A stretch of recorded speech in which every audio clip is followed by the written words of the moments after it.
Fala pessoal, tranquilo? Meu nome é William, para quem não me conhece.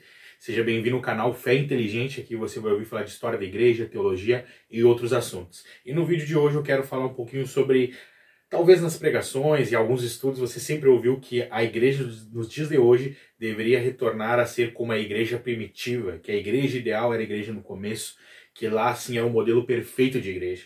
Será que é isso mesmo? Será que é isso? Será? Será, meu? Será? Não.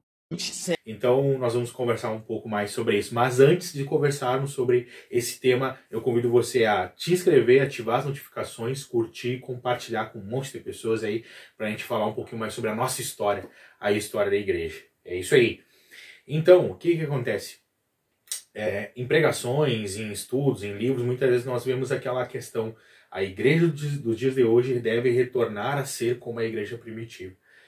E será que realmente a igreja primitiva era tão perfeita assim como nós pensamos? Se nós formos para a história, nós vamos ver que majoritariamente lá no início, a igreja era composta por judeus. Não no todo, não 100%, mas a sua grande maioria eram judeus. Esses judeus, havia os judeus palestinos, os judeus helenistas e havia os prosélitos. Prosélitos eram pessoas que não eram judeus, eram gentios, né? Não faziam parte do povo ali. E eles se convertiam, de certa forma, ao judaísmo. Mas com o cristianismo, com a mensagem de Jesus, os judeus foram se convertendo. E esses judeus da Palestina que faziam parte de Jerusalém, ali daquela região, e os outros judeus que eram helenistas, que eram judeus de outras regiões, que moravam em outros lugares do Império Romano, eles iam se convertendo. E o que acontece? Eles já viam que não mais estavam debaixo da lei de Moisés, mas debaixo da graça. E com isso, os prosélitos entenderam: bom, nós não somos judeus, então as práticas judaicas já não precisam fazer parte da nossa vida com Deus. E aí já começou uma certa treta. Se você for ver lá em Gálatas, Paulo e Pedro, eles meio que entram num certo debate. Paulo confronta Pedro em relação a isso, né? Na questão dos gentios e também na questão que os gentios não precisavam aderir à lei porque eles não eram judeus e também não havia mais uma aliança anterior, mas era a aliança em Jesus, em Cristo. Enfim, então sempre houve já um certo embate em relação a isso. Mas a outra questão que a gente vai ver na história da igreja é que quando havia uma certa organização ali, eles recolhiam alimentos, doações, e uma vez os judeus helenistas das outras regiões, não faziam parte ali da Palestina em si, eles começaram a reclamar que o que ia para eles, os mantimentos que iam para eles eram muito pouco, e os judeus de lá da Palestina recebiam muito mais. Então a gente vê, sempre teve uma treta ou outra, sempre teve um problema ou outro. Nós vamos ver também no decorrer do início da igreja que o cânon, o Novo Testamento, ele não estava fechado. Enquanto os apóstolos estavam vivos, estava tudo tranquilo, mas após a sua morte, os pais da igreja, os pais apostólicos, aqueles que seguiam, que eram discípulos diretos dos apóstolos, eles que continuavam ali propagando a mensagem dos apóstolos, né? Dando continuidade.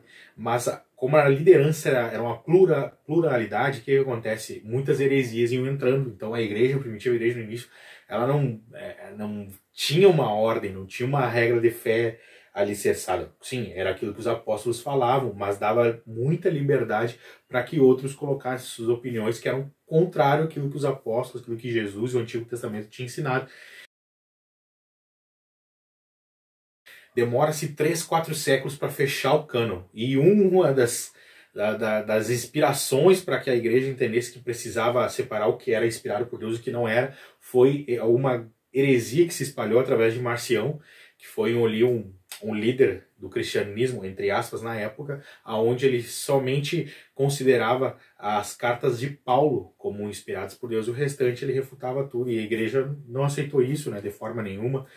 Os pais da igreja eles se levantaram e começaram a separar o que era inspirado por Deus e o que não era, para fechar o cânon no Novo Testamento. Mas isso demora uns 3, 4 séculos. É interessante, talvez você queira um vídeo sobre isso, a formação do Novo Testamento, comente aí que a gente pode estar organizando isso.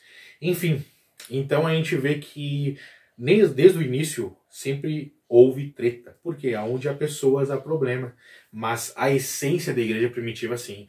Nós vamos ver lá em Atos, o início da primeira comunidade é inspirador, e com certeza a igreja dos dias de hoje deve ir em busca da essência desses princípios, de viver dessa forma, mas num todo é utópico pensarmos que retornarmos a ser como a igreja primitiva é o ideal, porque não é o ideal. Até por causa que lá era o primeiro século, lá estava tudo no início, não havia tanta organização e muitas coisas com o tempo foram sendo deixadas de lado e nós estamos no século XXI. A essência, o princípio, nós temos que ir de atrás, mas pensar como um todo em ser como a igreja primitiva não é o ideal.